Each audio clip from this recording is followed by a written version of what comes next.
பெயர் கேபிலா. நான் உங்களுக்கு திருக்குறள் சொல்ல போறேன்.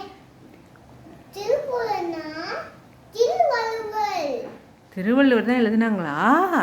ஓகே, சொல்லுங்க பாப்பா. திருவள்ளுவர் நமக்கு 7 கொடுப்பாரு. ஓகே, சரி சொல்லுங்க பாப்பா திருக்குறள்.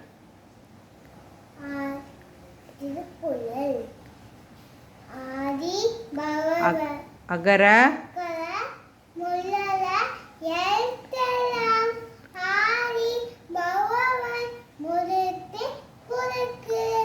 Very good. கற்றதனால ஆய சொல்றியா? கற்றனா ஆய பகவன் கூழ் வாழறிவன் நட்டால் புலால் தொழார். நின்னின். Very good. மலமிசை ஏவினார் மாந்தரி சேர்ந்தார் நிலமிசை நீர் வாழ்வார். Very good Ribu. கஸ்தர கப்பவை கத்தபின் நிற்க நிற்க அதற்கு தக. வெரி குட் ரிபு, சூப்பரா சொன்னீங்க. நன்றி.